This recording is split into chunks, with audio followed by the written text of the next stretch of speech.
Max Mueller has done Please Have Dutch, he says, react to the following clip. So we're going to do just that right now. Okay, well, we see a guy with a military press.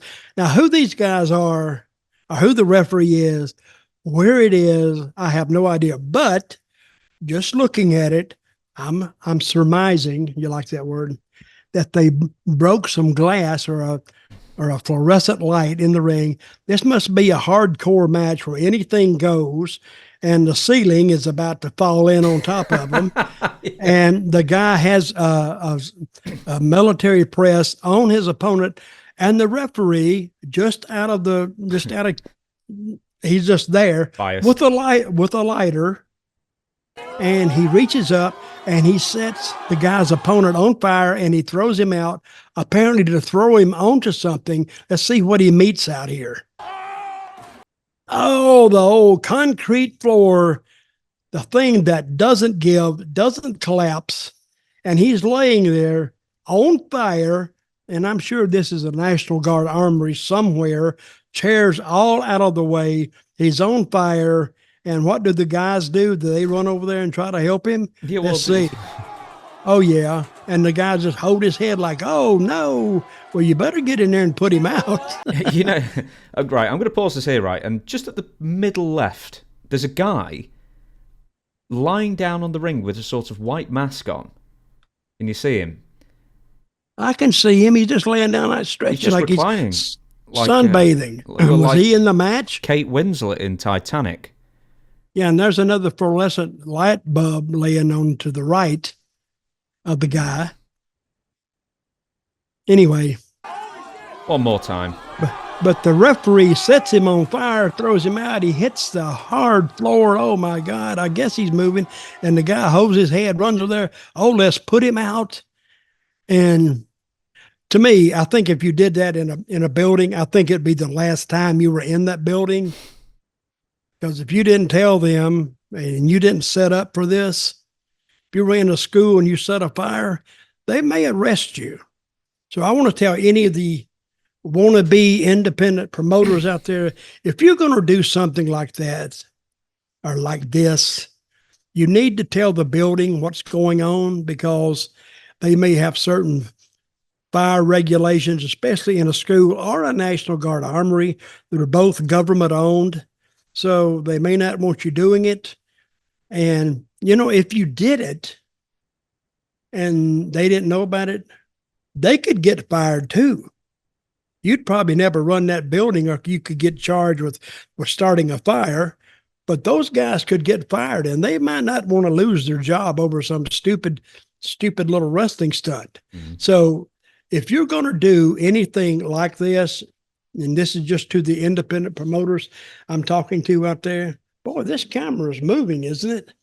It's all over the place. It's all over the place. Like it's on, like it's it's like it's on crack. It is moving faster than Ric Flair. That's faster than Ric Flair here. Whoa, there we go.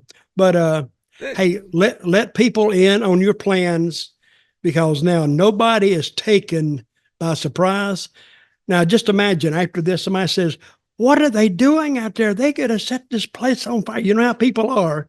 They stooge out everything you do. So I'm assuming that if you're the commander of the National Guard Armory, or you're the superintendent of or the principal of a school, let him in on the plan, because it may backfire in both your faces. That's called Dutch's tips of the day. Who is the most brain dead in this scenario? The promoter, the guy throwing the guy, or the guy being thrown while set on fire? Because it's a tough call here. I think the guy getting thrown on fire, he's got two things working against him. And he's stupid, because not only are they throwing him on a concrete floor, he's supposed to hit the table. He missed that one. Not only are they throwing him, he's on fire at the same time, and he agreed to it. Now, so who is stupid?